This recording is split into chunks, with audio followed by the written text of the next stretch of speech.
what I'd like to say probably goes back on events many, many years ago, because I haven't seen much of Wally probably in the last 20 or so years. But I was a neighbour. My parents lived over the road from Wally and Peggy, and Kuno and Val lived just slightly next door to them. And I think I met Gail when I was 3. They moved in what you'd call a little bomb car, all loaded up. And I remember Gail came out to the road and called out, "Come over here, I've got a doll." And I stood on my side of the road and called, "No, you come over here, I've got a tea set." And we sort of bargained until one of us gave in, and I think it was me, and I went over. It was probably one of the best things that ever happened to me, because I then, in a way, became sort of a part of a family that I have so many fond memories of. In many ways, I didn't have a terrible childhood, but I certainly didn't have parents that were as devoted to spending time and encouraging their children to do things as Peggy and Wally were.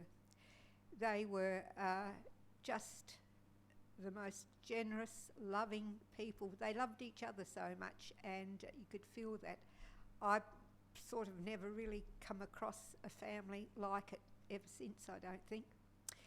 So Wally was a tall man, a big, strong man, a handsome man, and he loved to do things outdoors. So whenever there was a nice day, and in Port Lincoln there were a lot of them, he'd load all of us kids into a car and take us down the beach. And usually while Peggy had the blanket out with the lunch and the sandwiches and the cakes and things that she'd make, Wally would spend endless time with us in the water, sort of putting us on his shoulders and throwing us in, so we had to dive and learn how to swim. And I can always have fond memories of him doing handstands in the sea, and we could only see his legs above the water. And I used to think, oh, he's such a sort of, big man. I used to read Phantom comics and think he was something like the Phantom should have been. Anyway, he always tried to better things for his family. Their house that they started off with was only a little house, probably two main rooms or something, and a bit of a sleep out, something like that. With time, he built another 2 or 3 rooms onto the front, and it became a reasonably, comfortable home with room for all the children properly. He always worked. I never knew much about what he did, except every Saturday afternoon for many years he also was a fireman at the Picture Theatre, the Port Lincoln Picture Theatre, and I was a devoted user of the Picture Theatre, and I'd go in and he'd be standing there in his black and red sort of uniform with his hat on and his gold buttons at the front, and I'd sort of give him a little shy wave, because I'd think, "Ooh, there's Mr. Liivamagi."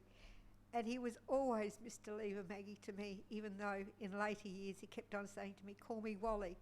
But to me, he was just so special. Not that I was ever scared or anything of him, but I had so much respect for him.